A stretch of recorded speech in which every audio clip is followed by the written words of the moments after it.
अस्सलाम वालेकुम फ्रेंड्स, उम्मीद है आप लोग ठीक ठाक होंगे और अपने घरों में खैर आफियत से रह रहे होंगे। मैं लगा रही हूँ यहाँ पर कटिंग। तो मैंने आज मैंने आप लोगों को दिखाए थे कि मैं जेड लेके आई हूँ नर्सरी से, तो उसकी कटिंग मैं कप में लगा रही हूँ, क्योंकि जेड एक ऐसा प्लांट है जो बड़े से बड़े पॉट में और छोटे से छोटे पॉट में ग्रो हो जाता है। तो ये वाली मैंने उसके अंदर से कुछ हेल्दी वाली कटिंग ली है और मैं इनको कप में ग्रो करने वाली हूँ। जो भी कप थोड़ा सा भी ख़राब हो जाता है ना, उसको मैं ना फेंकती नहीं हूँ। ये देखें, अब ये वाला कप है, मग गया, तो इसको यहाँ से ना थोड़ा सा ये इस तरह का हो गया, तो इसमें मैं अब ये ग्रो करने वाली हूँ सिंपल। ये देखें, इसके नीचे मैंने थोड़ी सी पत्ती डाल दी है, चाय की पत्ती जो बची हुई होती है। आप लोगों को पता है कि मैं प्लांट्स में डालती रहती हूँ। और इसके अंदर मिक्स जो है वो मिट्टी वो डालेंगे। छोड़ दे भाई। ये भी एक मैंने कटिंग लगाई है, इसके बारे में मैं आपको बाद में बताती हूँ। ये बॉटल्स वगैरह में जब मैं मिट्टी मिक्स करके रखती हूँ ना, बनाती हूँ ना मिट्टी, तो जितनी भी मेरे पास बॉटल्स या एक्स्ट्रा छोटे गमले पड़े होते हैं ना, तो ये मैं मिट्टी उनमें भर के रख लेती हूँ ताकि ज़ाया ना हो। क्योंकि अगर मैं इसको किसी खुली जगह पे रखूँगी तो बिल्लियों ने बहुत ज़्यादा ख़राब कर देनी है। इस तरह ये देखें, इसको हम थोड़ा सा टैप करेंगे ताकि एयर पॉकेट्स जो हैं वो ख़त्म हो जाएं। और इसको मैंने यहाँ से नीचे से इसकी टहनियाँ काट दी हैं, ये नॉड एरिया से। यहाँ पे अल्लाह ताला की तरफ से इसकी जड़ें डेवलप होना स्टार्ट हो जाएंगी और हमारा ये छोटा सा ट्री बनने लग जाएगा। तो अब ये इस कप के अंदर मैंने रख दिया है और मिट्टी डाल रही हूँ इसके ऊपर मैं। अच्छा, मिट्टी वैसे निकल नहीं रही तो मुझे हाथ के साथ निकालनी पड़ेगी।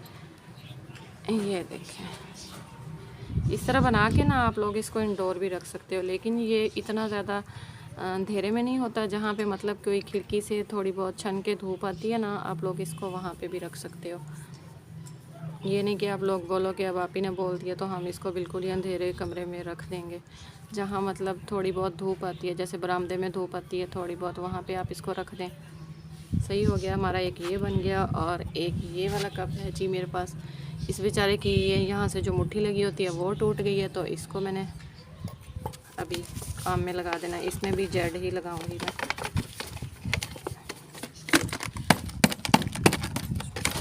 शुरू में ना मुझे जेड प्लांट ना बिल्कुल भी पसंद नहीं था, पता नहीं क्यों मैं इसको ज़ाया कर देती थी। लेकिन जब मुझे पता चला कि ये बहुत ही ज़्यादा इजी टू ग्रो प्लांट है, तो फिर से मैंने इसको ग्रो करना स्टार्ट कर दिया।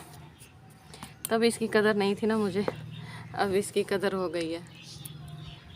अब इसकी भी ये वाली साइड वाली रूट निकाल लेनी है। पहले भी मैंने कुछ दिन पहले भी जेड की वीडियो बनाई थी, उसमें भी आप लोगों को जेड की कटिंग लगाना सिखाई थी।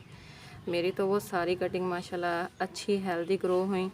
लेकिन उनके साथ क्या हुआ कि मैंने छत पर रख दी तो गुलहरियों ने ऊपर से खा लिया। एक दिन जब मैंने देखा कि ऊपर तो कुछ भी नहीं खड़ा यहाँ, तो मैंने जेड लगाए थे, लेकिन मैंने जब मिट्टी थोड़ी सी हटा के देखी तो नीचे जेड की जड़ें खड़ी थी। उन सबको अब मैं नीचे ले गई हूँ गुलहरियों से बचाने वाली। हम लोग इस घर में शिफ्ट हुए हैं, इस घर के साथ वाले घर में है बेरी का दरख्त, जिसके ऊपर बहुत ज़्यादा गुलहरियाँ हैं, जिसकी वजह से हमें बहुत ज़्यादा तंगी हो रही है। तो सारा दिन वो आती हैं, कभी बीज निकाल कर खा जाती हैं, कभी पौधों की टहनियाँ खा जाती हैं, और जेड तो उनका फेवरेट ही बन गया। दो मैंने इस तरह की कटिंग इसमें लगा ली है। एक तो जब मैं दोपहर में वीडियो बनाती हूँ ना, तो मुझे पता नहीं चलता कि कैमरे में हो क्या रहा है, क्योंकि आधी धूप आधा साया होता है, तो पता नहीं क्या हो रहा होता है। अच्छा, एक ये वाला पौधा मैं लेके आई थी, इसका मुझे ना नाम नहीं आता। अगर आप लोगों को किसी को इसका नाम आता है ना, तो मुझे लाजमी बताना। मैं लेके आई हूँ, इसको मैंने छाँव पे रखा है। ये देखें, इस तरह के इसके लीफ हैं। इस वाले को ना मैंने अभी छाँव पे रखा है, और तजर्बा करने के लिए ना इसकी एक मैंने कटिंग भी लगा दी है। ये तो हो नहीं सकता कि मैं नर्सरी से पौधा लेके आऊँ और उसका तजर्बा ना करूँ। अब इसकी मैंने एक की कटिंग भी लगा दी है। अब देखती हूँ कि ये ग्रोथ करता है या नहीं करता। तो अगर आप लोगों में से किसी को इसका नाम आता है ना, तो प्लीज़ मुझे बताना कि इसका क्या नाम है, ताकि मैं फिर इसको नाम याद कर सकूँ। सही हो गया, एक तो आप लोगों ने मुझे इसका नाम बताना है और मुझे साथ बताना है कि इसकी कटिंग चलती है या नहीं चलती। तो उम्मीद है आप लोगों को वीडियो पसंद आई होगी। पसंद आई है तो थम्स अप करें। मिलते हैं इंशाल्लाह आपको किसी और वीडियो में। अल्लाह हाफिज़।